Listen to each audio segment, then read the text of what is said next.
Hello, my name is Keshwani. That's Keshwani, Keshwani.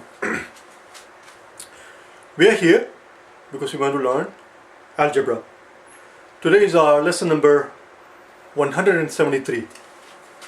Day 173, we are in the process of solving word problems from day 101 to 200, and today is our 73rd day of solving a word problem. The problem is already on the blackboard for today. I'm going to read it to you. It says, how long will A number of workers, how long will A workers take to assemble B parts, B number of parts they're going to assemble, if one can assemble C parts in 1 hour? Pause the video, solve it yourself, and then resume it, and then compare the work that we're about to do together, okay? It's always a good idea to do it yourself first. So here's the solution.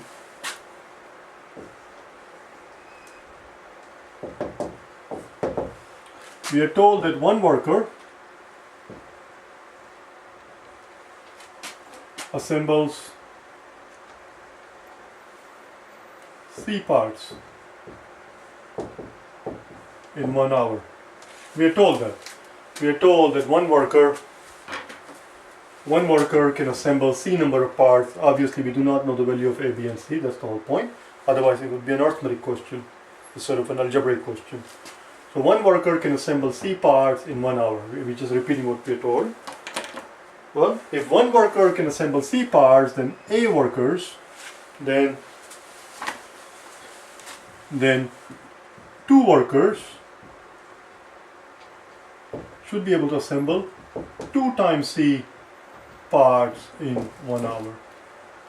This stands to reason. If one can assemble C number of parts, then 2 can assemble twice as many, and 3 workers can assemble 3 times as many, and 5 workers will be able to assemble 5 times C, whatever C happens to be. If C happens to be 7, then what we're saying is that if one worker can assemble 7 parts in 1 hour, then 5 workers working together should be able to assemble 5 times 7. Similarly, 10 workers working together should be able to assemble 10 times as many. We do not have 10 workers, we do not have 3 workers or 5 workers. We have to worry about A workers. A workers will be able to assemble A times C parts in 1 hour. Where do we go from here? Well, if they can do that many parts in 1 hour, then A workers should take, to assemble only 1 part, should take 1 divided by AC hours. For example, if we are told that they can assemble 2 parts in 1 hour, if they can do 2 parts, let's suppose that A times C is 2, if this quantity is 2, then if they can assemble 2 parts in 1 hour, then they should be able to do 1 part in 1 over 2. If they can assemble 2 parts in 1 hour, then that implies that they can do 1 part in 1 over 2 hour. If they can assemble 3 parts in 1 hour, then in one part should take them 1/3 of an hour. If they are doing 3 parts in 1 hour, then 1 part should take 1/3 of an hour. If they can assemble 5 parts in 1 hour, then 1 part should take them 1/5 of an hour. If they are assembling 10 parts in 1 hour, then 1 part should take 1/10 of an hour. If they are assembling 60 parts in 1 hour, then they should be assembling 1 part per second, or 1 part in 1/60th of an hour. Similarly, if they are assembling A times C parts in 1 hour, then 1 part should take them 1 divided by A times C, which is what we have there.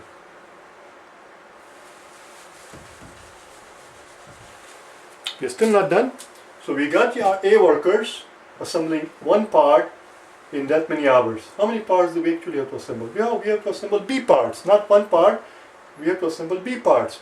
So if one part takes that many hours, then two parts should take 2 times the amount of money, or 2 times the amount of hours rather. If one part takes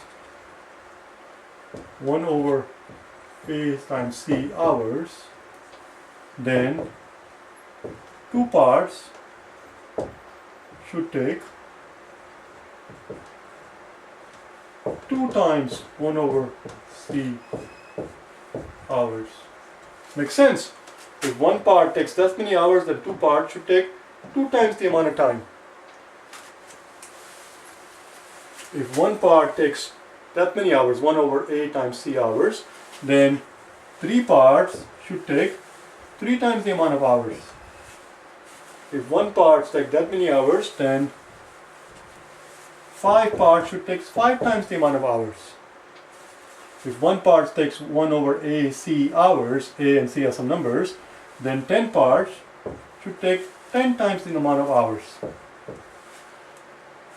Therefore, if one part takes 1 over AC hours, then B parts should take B times 1 over AC. That's it. That's what we have to do next. I shouldn't have written all this here because I need the next line. So that's what it is. That's our answer.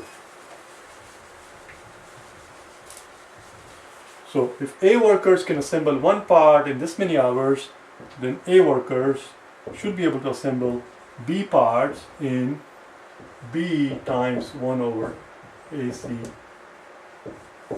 hours.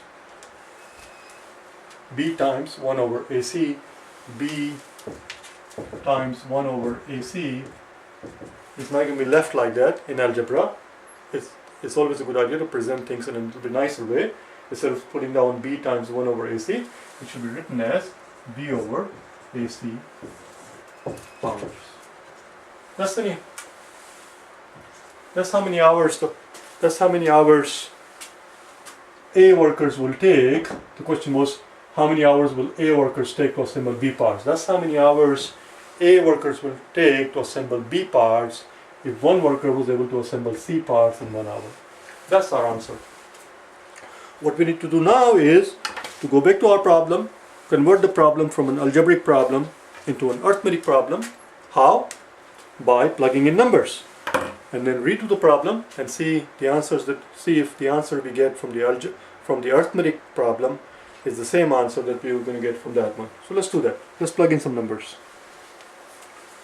Maybe I don't need to raise anything. Let's see. How long will A workers? Well, how many workers do you want? That's the first part we have to decide. How many workers do you want? Let's have 3 workers. How long will 3 workers take to assemble B parts? Well, how many parts do you want to assemble? Let's assemble 20 parts. So now the question reads, how long will 3 workers take to assemble 20 parts if one worker can assemble? Well, how fast do you want him to go? Well, let's make him assemble 5 parts in an hour. 5 parts in an hour. So let's do it on the bottom here. So now the question is very simple. We are told that one worker can assemble 5 parts in 1 hour. So we're going to redo it here.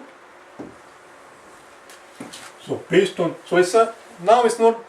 no longer an algebraic question, it's an arithmetic question. The question is very simple.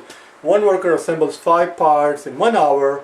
How long will it take for 3 workers to assemble 20 parts? Well, let's find out. One worker takes 1 hour to assemble 5 parts. But we want to assemble 20 parts. So one worker should take 4 hours to assemble 20 parts. 4 times as many parts, 20 parts. But we do not have one worker. We have, how many workers? Oh, we have 3 workers. So if one worker takes 4 hours, then 3 workers should take a third of the amount of time. That's many hours. 4/3 the hours to assemble 5 times 4 or 20 parts. Voila, that's our answer, 4/3 of an hour. Where did we get 4/3 of an hour? It's very simple, listen carefully, it's very simple. We were pretending that one worker assembles 5 parts in 1 hour. Well, if one worker assembles 5 parts in 1 hour, then that one worker working by himself or herself should take 4 hours to do 20 parts, because 20 is 4 times 5. So if one worker takes 4 hours to assemble 20 parts, then 3 workers working together should take 1/3 of that time, 4/3 of the hours.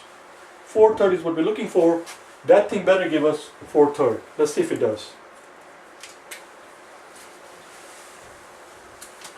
B over A times C. B is 20. A is 3. And C is 5. Does that give us 4/3? That's what we're looking for. We're looking for 4/3. That's the answer. You divide top and bottom by 4, 20 becomes 4, and this 5 disappears, and voila, 4 over 3, 4/3, which is exactly what we get here. It is in fact the right answer. If one worker assembles C parts, if one worker assembles C parts in 1 hour, then A workers working together should take B over A times C hours to assemble B parts. See if you can say that yourself. See if you can say the same sentence yourself. Alright? But that's the idea. That's the algebra. That's what algebra is. Algebra is nothing but arithmetic in abstract concepts. A set of numbers that we are used to working with in our daily lives. In daily life, the workers make 20 parts. Workers do not go around making B parts in C hours. They don't do that. In real life, we have numbers. Well, algebra is arithmetic with abstract numbers. Abstract numbers are symbols. Instead of having numbers, 2, 3, 5, or 6, we have X, Y, Z, A, B, C, P, Q, R, whatever you have. But that's the same thing.